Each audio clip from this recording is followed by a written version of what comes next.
अखिल भूमंडलीय सर्व शिरोमणि मुनि समाज के संस्थापक आदि मुनीश्वर योगेश्वर सदगुरुदेव शिव मुनि महाराज की जय। उपस्थित मुनि वृंद, साधु सज्जन वृंद, संत वृंद, साधक वृंद, आध्यात्म ज्ञान के जिज्ञासुओं और प्रेमियों, सभी श्रोता वृंद, आप सभी को मेरा कोटिशः नमन, सप्रेम जय जीव। तो आध्यात्मिक चर्चा चल रही है और हम लोग सदगुरुदेव शिव मुनि महाराज रचित ग्रंथ ईशावास्य उपनिषद का निष्पक्ष भाष्य के अंतर्गत आज अध्याय 3 पर चर्चा करेंगे और शीर्षक दिए हैं सदगुरुदेव शिव मुनि महाराज, गो हत्या से बढ़कर है आत्महत्या। यह आत्महत्या क्या है? पढ़ते हैं हम लोग। गो हत्या को सब लोग बहुत बड़ा पाप मानते हैं, पर आप कहते हैं कि मुसलमान, ईसाई और भारतवर्ष से अन्य दूसरे देश के लोग तो गो हत्या को ऐसा पाप नहीं मानते। ऐसी बात नहीं है। गो हत्या को सभी बहुत बड़ा पाप, अपराध या जुर्म मानते हैं, पर इस शब्द में जो गो शब्द है उसका अर्थ गाय नहीं, इंद्रिय है।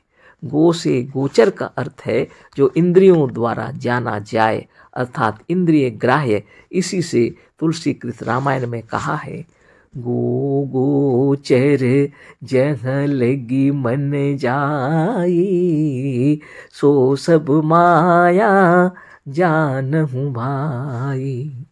यहाँ यदि गो का अर्थ गाय मान लिया जाए तो अर्थ का अनर्थ हो जाएगा।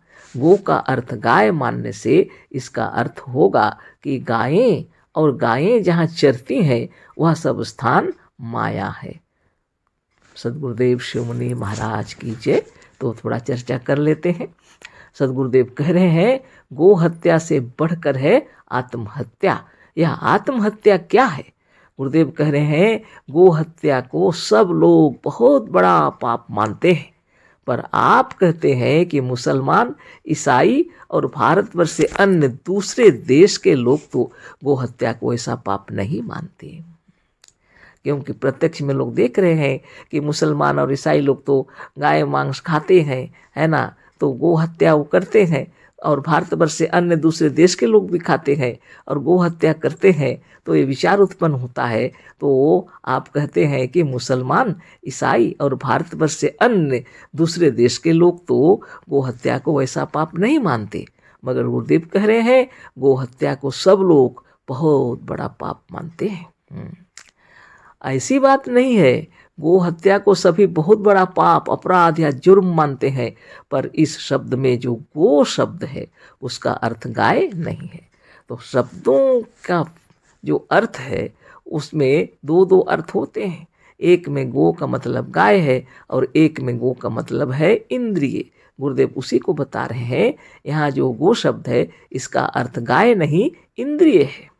गो से गोचर का अर्थ है जो इंद्रियों द्वारा जाना जाए।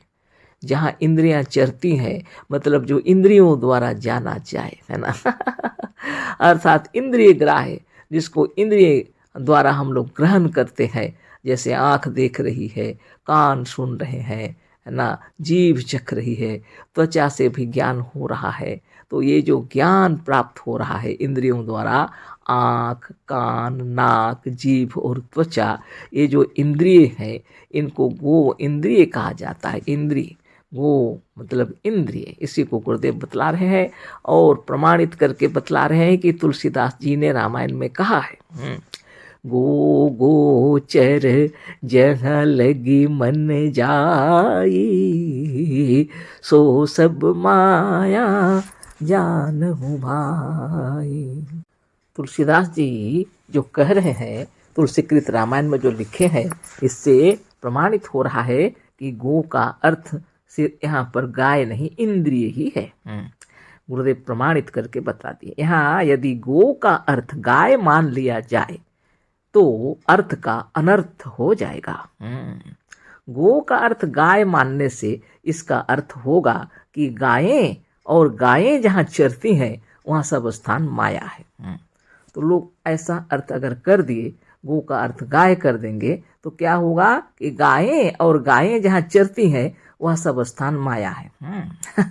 और बाकी स्थान क्या है, गुरुदेव आगे लिख रहे हैं, तो क्या संसार के दूसरे स्थान जहाँ पर चोरी, घूसखोरी, ब्लैक मार्केटिंग, ठगी, बेईमानी, हत्या और दुराचार हो रहा है, वहाँ या वह माया नहीं सत्य है, माया नहीं ब्रह्म है, नरक नहीं स्वर्ग है? नहीं, यह अर्थ नहीं है। इसका अर्थ तो यह है कि इंद्रियों से जहाँ तक प्रत्यक्ष हो रहा है और जहाँ तक मन पहुँच रहा है वह सब माया है। है ना।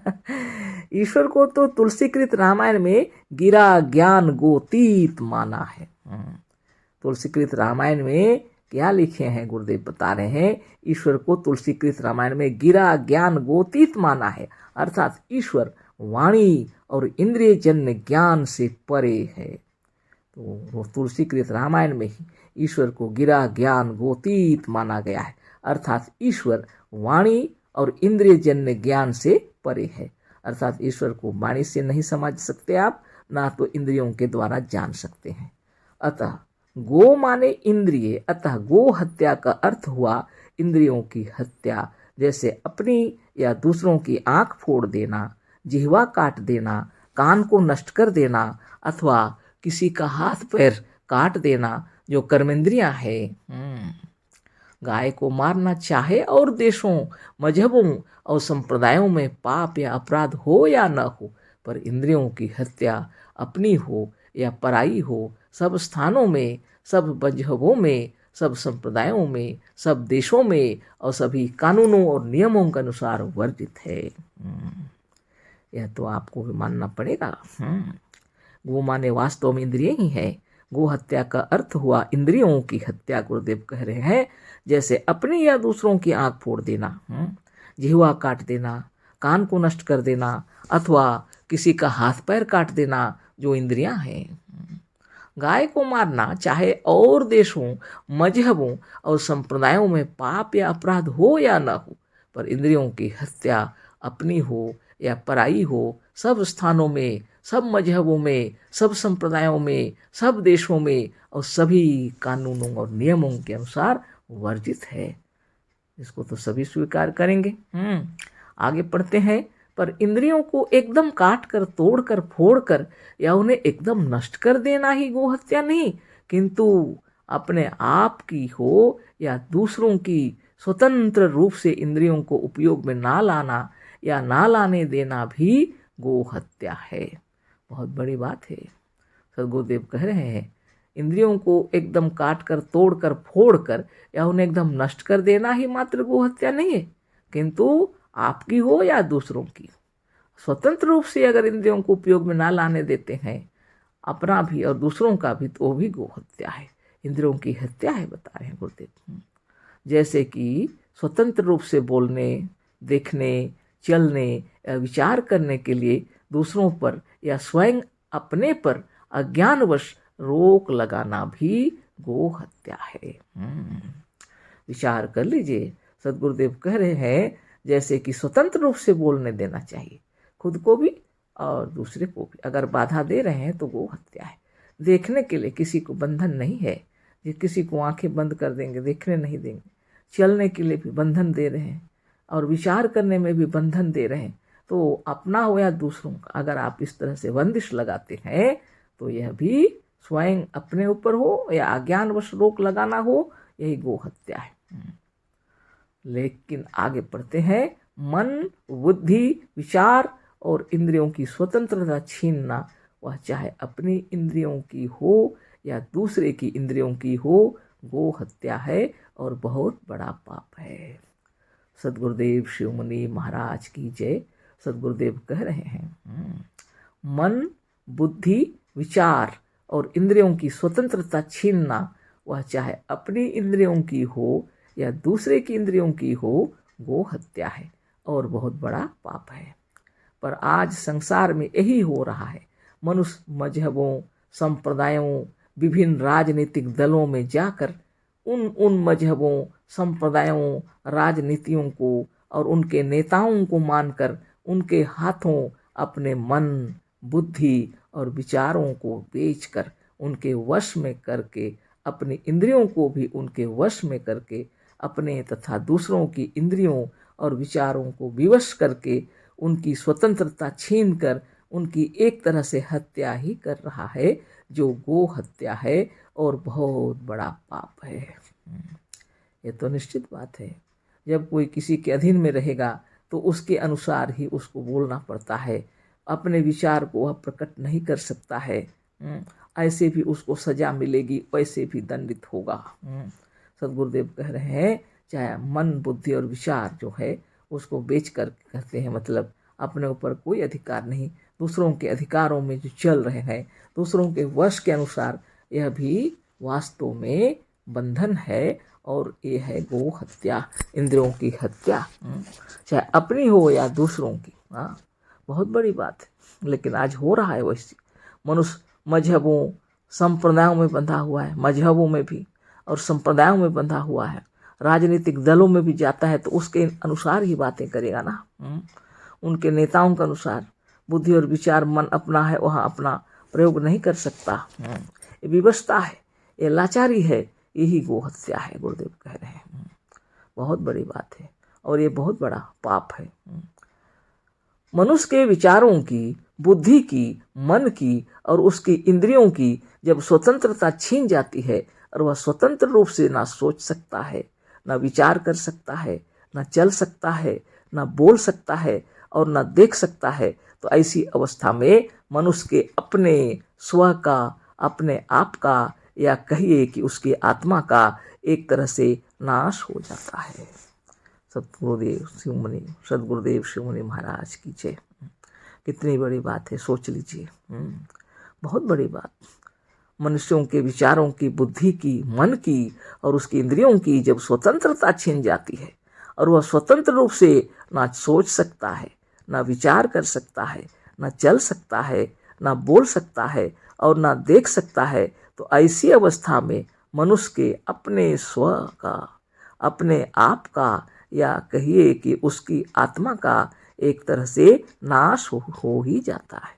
ऐसी आत्मा सच्ची मुक्ति का, सच्ची स्वतंत्रता का और सच्ची शांति का और जीवन के सच्चे सुख का ना अनुभव कर सकती है और ना किसी क्षेत्र में उन्नति कर सकती है।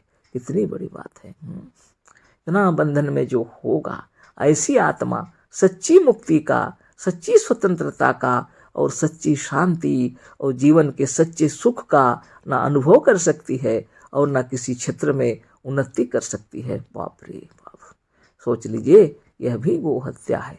यही गो हत्या वास्तव में गुरुदेव के हिसाब से, और सबको मान लेना पड़ेगा, इसी को गो हत्या कहते हैं, इंद्रियों की हत्या। अतः ऐसी आत्मा जीती हुई भी मृत है, मुर्दा है, जड़ है और निर्जीव है। अतः यह आत्महत्या है, जो संसार में सबसे बड़ा पाप है। गो हत्या से भी बढ़कर पाप है, यह है आत्महत्या। इसी आत्महत्या को करने वाले आत्महनन है। बहुत बड़ी बात है। कितनी बड़ी बात। ऐसी आत्मा जीती हुई भी मृत है, मुर्दा के समान, जड़ और निर्जीव के समान है, क्योंकि वह अपनी बुद्धि, अपने विचार, अपना सोच विचार स्वतंत्र रूप से कर नहीं सकता, प्रयोग नहीं कर सकता। अपना विचार वो कुछ भी प्रकट नहीं कर सकता। बहुत बड़ी बात है। स्वतंत्र रूप से ना सोच सकता है, ना विचार कर सकता है, ना चल सकता है, ना बोल सकता है, ना देख सकता है। तो ऐसी अवस्था में उसका अपना स्व का हनन हो गया, आत्महत्या हो गई। जीते हुए भी मुर्दा की तरह है यह जीवन उसका। यह आत्महत्या है, जो संसार में सबसे बड़ा पाप है। गो हत्या से भी बढ़कर पाप है। यह है आत्महत्या। इसी आत्महत्या को करने वाले आत्महनन है।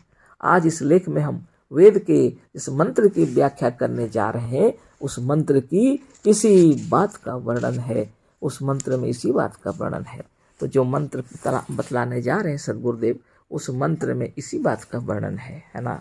तो इसलिए इसको पहले से बतला दिए हम लोग सदगुरुदेव, और यही बात है आगे गुरुदेव लिख रहे हैं। तो मंत्र में इसी बात का वर्णन है। इसका इतना पहले बता देने से आपको इस मंत्र का ज्ञान, इस मंत्र की उपयोगिता, इस मंत्र का महत्व और इस मंत्र का सच्चा अर्थ समझने में बहुत बड़ी सहायता मिलेगी। क्योंकि आज तक तमाम भाष्यकारों ने वेद मंत्रों के अर्थ के साथ सर्वथा अनर्थ किया है।